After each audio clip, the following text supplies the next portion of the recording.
આજે આપણે અભ્યાસ કરીશું કરાર કરવા અસમર્થ વ્યક્તિઓ અંગે સમજાવો અથવા તો સમર્થ પક્ષકાર કોને એટલે કે કરાર કરવા માટે સમર્થ વ્યક્તિ કોને ગણી શકાય એના વિશેની માહિતી આપણે આજે આ ક્વેશ્ચનમાં પ્રાપ્ત કરવાની છે। તો સૌથી પહેલાં છે પ્રસ્તાવના।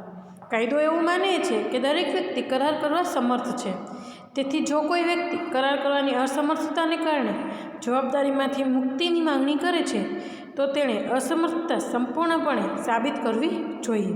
ભારતીય કરાર કાયદાની કલમ 11માં નીચે મુજબની જોગવાઈઓ દર્શાવે એટલે એવું કહે છે કે ભારતીય કાયદો છે એ એવું જ માને છે કે દરેક વ્યક્તિ કરાર કરવા માટે સમર્થ છે, પરંતુ કોઈ વ્યક્તિ છે એ કરાર કરવા માટે ના પાડે અથવા પોતાની જવાબદારીમાંથી મુક્ત થવા માટે એવું કહે કે હું કરાર કરવા માટે સમર્થ નથી, તો એને પોતાની અસમર્થતાનું સંપૂર્ણપણે સાબિત કરવી જોઈએ કે હું આ કારણસર કરાર કરવા માટે સમર્થ નથી। એની માટે કેટલીક જોગવાઈઓ છે જે ભારતીય કાયદાની કલમ 11માં દર્શાવેલી છે।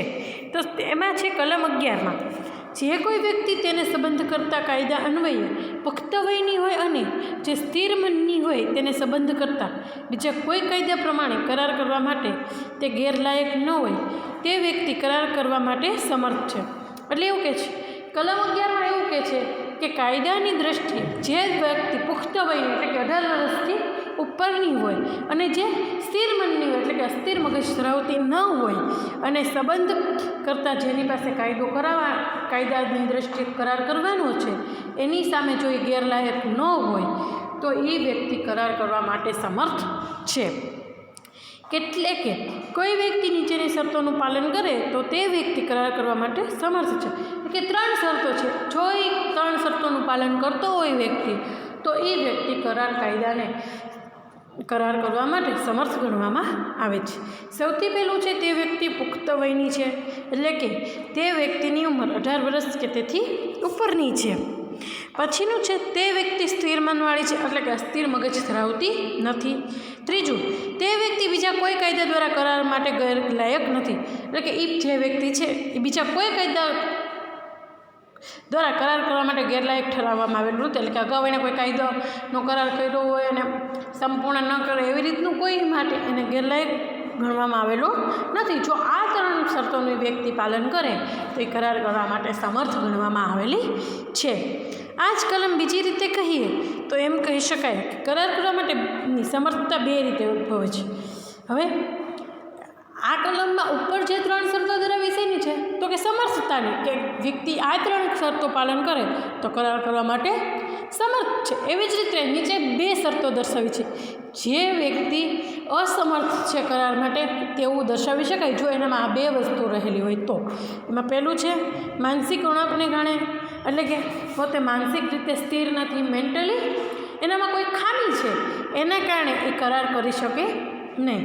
ને બીજું છે હોદ્દા અગર દરજ્જાને કારણે, અથવા બીજું કે એનો હોદ્દો કે એનો જે દરજ્જો હોય એને કારણે એ કરાર કરવા સમર્થ નથી તેવું કહી શકાય છે।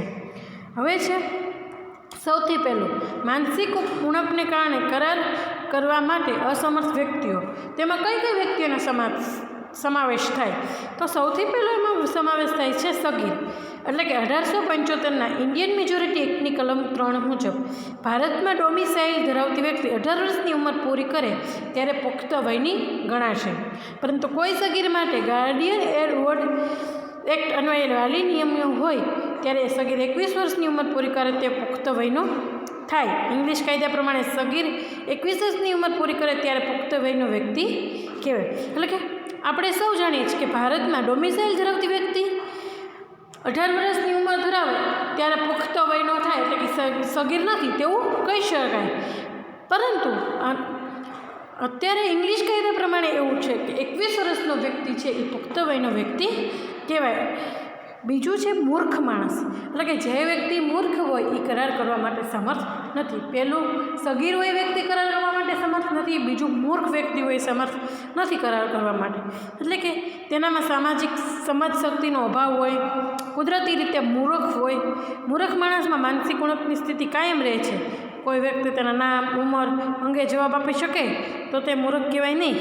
ભારતમાં તેમજ ઇંગ્લેન્ડમાં મૂર્ખ વ્યક્તિના કરાર રદબાતલ છે. એટલે કે જે વ્યક્તિ છે એ પોતાનું નામ, પોતાની ઉંમર એ સરખી રીતે કહી શકતો હોય તો એ મૂર્ખ કહેવાય નહીં. ભારતમાં ને ઇંગ્લેન્ડમાં મૂર્ખ વ્યક્તિના કરાર રદબાતલ છે. એટલે કે આ જગ્યાએ જે મૂર્ખ વ્યક્તિ છે એના કરારને ગણવામાં આવતો નથી. ત્રીજું છે ગાંડો માણસ. એટલે કે જે વ્યક્તિ ગાંડો છે, જેની મગજની સ્થિતિ સામાન્ય વ્યક્તિ જેટલી નથી, સામાન્ય સ્થિતિ નથી ધરાવતો સામાન્ય માણસની જેમ, એ વ્યક્તિ પણ કરાર કરવા માટે સમર્થ ગણાવી શકાય નહીં. આ વ્યક્તિમાં સમજશક્તિ હોય પરંતુ માનસિક બોજાને કારણે તે વિચાર કરી શકે નહીં. આવી વ્યક્તિ અમુક સમયે મનની સ્થિરતા પ્રાપ્ત કરે છે. ભારતીય કાયદા અનુસાર ગાંડો માણસ કરાર કરવા અસમર્થ છે. મેં કીધું કે જે માણસ ગાંડો છે એ માણસ ભારતીય કાયદા અનુસાર કરાર કરવા માટે સમર્થ ગણાતો નથી. પછી છે માદક પીણા પીધેલો માણસ, એટલે કે ડ્રિંકિંગ કરેલો માણસ. જે વ્યક્તિ ડ્રિંકિંગ કરેલો હોય ત્યારે એને પર કરવામાં આવતો કરાર પણ સમર્થ ગણાતો નથી. એટલે એ વ્યક્તિ પણ કરાર કરવા માટે સમર્થ નથી. ભારતીય કરાર કાયદા મુજબ આવી વ્યક્તિઓનો કરાર રદબાતલ છે, પરંતુ સામાન્ય રીતે અગર અંશતઃ પીધેલ અવસ્થા કરાર રદ કરવા માટે પૂરતી નથી. રદ કરવા માટે તો પીધેલ વ્યક્તિની વિચારશક્તિને પડે કોઠી થઈ ગયેલી હોવી જોઈએ. માદક પદાર્થ પીધેલ વ્યક્તિને જીવન જરૂરિયાતની ચીજો પૂરી પાડી હોય તો તેના નાણાં તેની પાસેથી વસૂલ થઈ શકે. એટલે કે અંશતઃ એટલે કે થોડા પ્રમાણમાં પીધું હોય ને જો એની માનસિક સ્થિતિ નોર્મલ હોય તો એ વ્યક્તિ કરાર કરી શકે છે, પરંતુ જો એ સાવ તેની માનસિક સ્થિતિ નોર્મલ ન હોય તો તેની પાસેથી કરાર કરવા માટે સમર્થ નથી તેવું કહી શકાય. આ વાત થઈ પહેલાંની કે ક્યારે વ્યક્તિ અસમર્થ હોય તો કે જેનામાં માનસિક ઉણપ હોય તેના કારણે. હવે બીજું હતું વધતા અગ્ર દરજાને કારણે. તો એમાં પણ બે વ્યક્તિનો સમાવેશ થાય છે, પરદેશી દુશ્મન અને પરદેશી રાજાઓ તથા એલેચીઓ. એટલે કે પરદેશી દુશ્મન એટલે કે જે કોઈ દેશે ભારત સાથે શાંતિ માટેના સંબંધ બાંધ્યા હોય તે દેશની વ્યક્તિ કરાર કરવા સમર્થ છે, પરંતુ ભારત અને તે વ્યક્તિના દેશ વચ્ચે યુદ્ધ થાય ત્યારે તે વ્યક્તિ પરદેશી દુશ્મન બને છે અને તેથી યુદ્ધ દરમિયાન તે ભારતીય નાગરિક સાથે કરાર કરી શકે નહીં.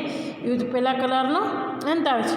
એટલે કે કોઈ દેશમાં સાથે આપણે શાંતિના સંબંધ હોય અને આપણે એની સાથે વસ્તુ વેચવાના કે અલગ વસ્તુ ખરીદવાના કરાર કર્યા હોય, પરંતુ જ્યારે આપણે એ દેશ સાથે યુદ્ધ થાય, એ દેશ સાથે દુશ્મની થાય ત્યારે એ આપણો પરદેશી દુશ્મન કહેવાય છે. એટલે આપણે એની સાથે કરાર કરી શકતા નથી. અને જે અગાઉ કરાર કરેલા હોય એ કરારનો પણ એ આપણો પરદેશી દુશ્મન થવાને કારણે અંત આવે છે. બીજું છે પરદેશી રાજાઓ. કરારનો અમલ કરવા તેની વિરુદ્ધ ભારતની અદાલતમાં દાવા કરી શકાય નહીં. એટલે કે કરાર કરવા માટે, તેનો અમલ કરવા માટે પણ આપણે તેની વિરુદ્ધ ભારતની અદાલતમાં કોઈ પણ પ્રકારના દાવા રજૂ કરી શકાતા નથી. તો આજે આપણે સમજ્યા કે સમર્થ વ્યક્તિ કોને કહેવાય કરાર કરવા માટે, એના વિશેની માહિતી આજે આપણે લેક્ચરમાં મેળવી. Thank you students.